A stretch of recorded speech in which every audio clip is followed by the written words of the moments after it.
लीजिए सुनिए जयशंकर प्रसाद की लिखी कहानी चित्तौड़ उद्धार। वाचन समीर गोस्वामी का है। दीपमालाएं आपस में कुछ हिल हिल कर इंगित कर रही हैं, किंतु मौन है। सज्जित मंदिर में लगे हुए चित्र एकटक एक दूसरे को देख रहे हैं, शब्द नहीं है। शीतल समीर आता है, किंतु धीरे से वातायन पथ के पार हो जाता है। दो सजीव चित्रों को देखकर वो कुछ नहीं कह सकता है।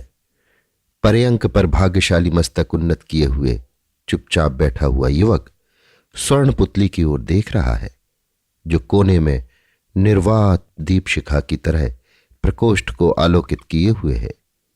नीरवता का सुंदर दृश्य, भाव विभोर होने का प्रत्यक्ष प्रमाण स्पष्ट उस ग्रह में आलोकित हो रहा है। अकस्मात गंभीर कंठ से युवक उद्योग में भर बोल उठा, सुंदरी, आज से तुम मेरी धर्म पत्नी हो, फिर मुझसे संकोच क्यों? युवती कोकिल स्वर से बोली, महाराज कुमार, ये आपकी दया है जो दासी को अपनाना चाहते हैं, किंतु वास्तव में दासी आपके योग्य नहीं है। युवक, मेरी धर्म परिणीता बधू मालदेव की कन्या अवश्य मेरे योग्य है। ये चाटुक्ति मुझे पसंद नहीं। तुम्हारे पिता ने, यद्यपि वो मेरे चिरशत्रु है, तुम्हारे ब्याह के लिए नारियल भेजा और मैंने राजपूत धर्मानुसार उसे स्वीकार किया। फिर भी तुम्हारी ऐसी सुंदरी को पाकर हम प्रवंचित नहीं हुए और इसी अवसर पर अपने पूर्व पुरुषों की जन्मभूमि का भी दर्शन मिला। उदार हृदय राजकुमार, मुझे क्षमा कीजिए। देवता से छलना मनुष्य नहीं कर सकता। मैं इस सम्मान के योग्य नहीं हूं कि पर्यंक पर बैठूं, किंतु चरण प्रांत में बैठकर एक बार नारी जीवन का स्वर्ग भोग कर लेने में आपके ऐसे देवता बाधा न देंगे। इतना कहकर युवती ने पर्यंक से लटकते हुए राजकुमार के चरणों को पकड़ लिया। वीर कुमार हम्मीर अवाक होकर देखने लगे। फिर उन्होंने उसका हाथ पकड़कर पास में बिठा लिया। राजकुमारी शीघ्रता से उतरकर पलंग के नीचे बैठ गई। दाम्पत्य सुख से अपरिचित कुमार की भवें कुछ चढ़ गईं, किंतु उसी क्षण यौवना के नवीन उल्लास ने उन्हें उतार दिया। हम्मीर ने कहा, फिर क्यों तुम इतना उत्कंठित कर रही हो सुंदरी? कहो क्या बात है? राजकुमारी, मैं विधवा हूं। 7 वर्ष की अवस्था में सुना है कि मेरा ब्याह हुआ और 8वें वर्ष विधवा हुई। यह भी सुना है कि विधवा का शरीर अपवित्र होता है। तब जगत पवित्र शिशोदिया कुल के कुमार को छूने का कैसे साहस कर सकती हूं? हम्मीर, है तुम क्या विधवा हो? फिर तुम्हारा ब्याह पिता ने क्यों किया? राजकुमारी, केवल देवता को अपमानित करने के लिए। हम्मीर की तलवार में स्वयं एक झंकार उत्पन्न हुई। फिर भी उन्होंने शांत होकर कहा, अपमान इससे नहीं होता, किंतु परिणीता वधू को छोड़ देने में अवश्य अपमान है। राजकुमारी, प्रभु, पतिता को लेकर आप क्यों कलंकित होते हैं? हम्मीर ने मुस्कुराकर कहा, ऐसे निर्दोष और सच्चे रत्न को लेकर कौन कलंकित हो सकता है? राजकुमारी संकुचित हो गई। हम्मीर ने हाथ पकड़कर उठाकर पलंग पर बैठाया और कहा, आओ, तुम्हें मुझसे समाज संसार कोई भी नहीं अलग कर सकता। राजकुमारी ने वाष्परुद्ध कंठ से कहा, इस अनाथनी को सनाथ करके आपने चिर ऋणी बनाया। और विवहल होकर हम्मीर के अंक में सिर रख दिया। केलवाड़ा प्रदेश के छोटे से दुर्ग में एक प्रकोष्ठ में राजकुमार हम्मीर बैठे हुए चिंता में निमग्न हैं। सोच रहे थे, जिस दिन मुंज का सिर मैंने काटा, उसी दिन एक भारी बोझ मेरे सिर दिया गया। वो पितृव्य का दिया हुआ महाराणा वंश का राज तिलक है। उसका पूरा निर्वाह जीवन भर करना कर्तव्य है। चित्तौड़ का उद्धार करना ही मेरा प्रधान लक्ष्य है। पर देखो ईश्वर कैसे इसे पूरा करता है। इस छोटी सी सेना से यथोचित धन का अभाव रहते वो क्यों कर हो सकता है? रानी मुझे चिंताग्रस्त देखकर यही समझती है कि विवाह ही मेरे चिंतित होने का कारण है। मैं उसकी ओर देखकर मालदेव पर कोई अत्याचार करने पर संकुचित होता हूं। ईश्वर की कृपा से एक पुत्र भी हुआ, किंतु मुझे नित्य चिंतित देखकर रानी पिता के यहां चली गई है। यद्यपि देवता पूजन करने के लिए ही वहां उनका जाना हुआ है, किंतु मेरी उदासीनता भी कारण है।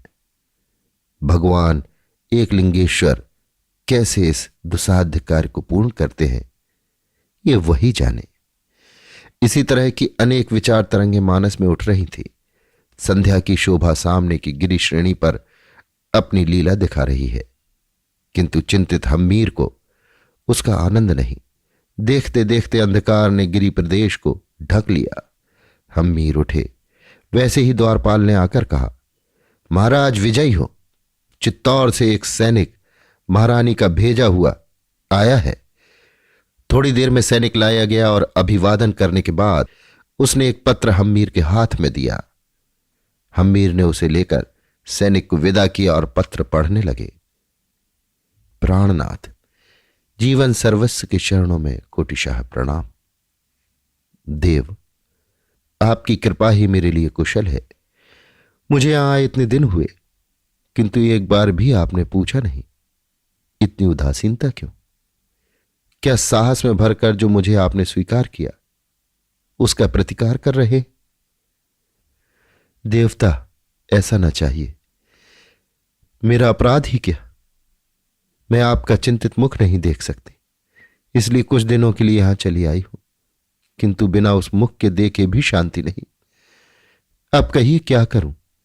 देव, जिस भूमि की दर्शनाभिलाषा ने ही आपको मुझसे ब्याह करने के लिए बाध्य किया, उसी भूमि में आने से मेरा हृदय अब कहता है कि आप ब्याह करके नहीं, पश्चाताप कर रहे हैं। किंतु आपकी उदासीनता केवल चित्तौड़ उद्धार के लिए है। मैं इसमें बाधा स्वरूप आपको दिखाई पड़ती हूं। मेरे ही स्नेह से आप पिता के ऊपर चढ़ाई नहीं कर सकते और पितरों के ऋण से उद्धार नहीं पा रहे हैं। इस जन्म में तो आपसे उद्धार नहीं हो सकती और होने की इच्छा भी नहीं, कभी किसी भी जन्म में। चित्तौड़ अधिष्ठात्री देवी ने मुझे स्वप्न में जो आज्ञा दी है, मैं उसी कार्य के लिए रुकी हूं। पिता इस समय चित्तौड़ में नहीं है। इससे यह न समझिए कि मैं आपको कायर समझती हूं, किंतु इसलिए कि युद्ध में उनके न रहने से उनकी कोई शारीरिक क्षति नहीं होगी। मेरे कारण जिसे आप बचाते हैं वो बात बच जाएगी। सरदारों से रक्षित चित्तौड़ दुर्ग के वीर सैनिकों के साथ सम्मुख युद्ध में इस समय विजय प्राप्त कर सकते हैं। मुझे निश्चय है भवानी आपकी रक्षा करेंगी और मुझे चित्तौड़ से अपने साथ लिवा ना जाकर यहीं सिंहासन पर बैठिए। दासी चरण सेवा करके कृतार्थ होगी। चित्तौड़ दुर्ग के सिंह द्वार पर एक सहस्त्र राजपूत सवार और उतने ही भील धनुर्धर पदातिक उन्मुक्त शस्त्र लिए हुए महाराणा हम्मीर की जय का भीमनाद कर रहे हैं। दुर्ग रक्षक सचेष्ट होकर बुर्जियों पर से अग्नि वर्षा करा रहा है, किंतु इन दृढ़ प्रतिज्ञ वीरों को हटाने में असमर्थ है। दुर्ग द्वार बंद है। आक्रमणकारियों के पास दुर्ग द्वार तोड़ने का कोई साधन नहीं है, तो भी वे अदम्य उत्साह से आक्रमण कर रहे हैं। वीर हम्मीर कतिपय उत्साही वीरों के साथ अग्रसर होकर प्राचीर पर चढ़ने का उद्योग करने लगे, किंतु व्यर्थ, कोई फल नहीं हुआ। भीलों की बाण वर्षा से हम्मीर का शत्रु पक्ष निर्बल होता था, पर वे सुरक्षित थे। चारों ओर भीषण हत्याकांड हो रहा है। अकस्मात दुर्ग का सिंह द्वार सशब्द खुला। हम्मीर की सेना ने समझा कि शत्रु मैदान में युद्ध करने के लिए आ गए।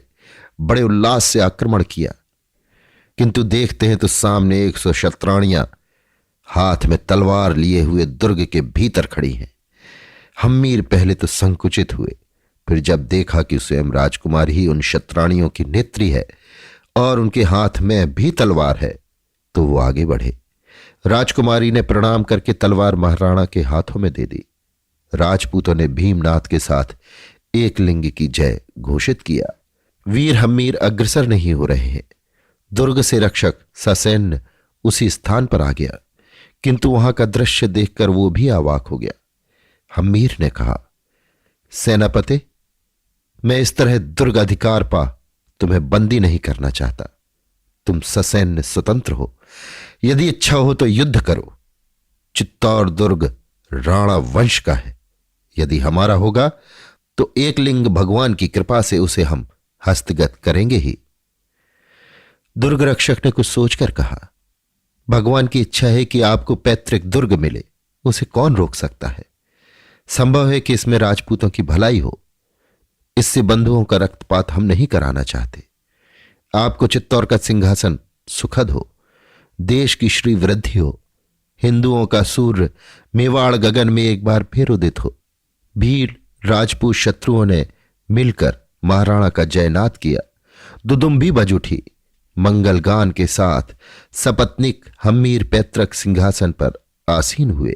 अभिवादन ग्रहण कर लेने पर महाराणा ने महिषी से कहा, क्या अब भी तुम कहोगी कि तुम हमारे योग्य नहीं हो? अभी आप सुन रहे थे जयशंकर प्रसाद की लिखी कहानी चित्तौड़ उद्धार। वाचन समीर गोस्वामी का था।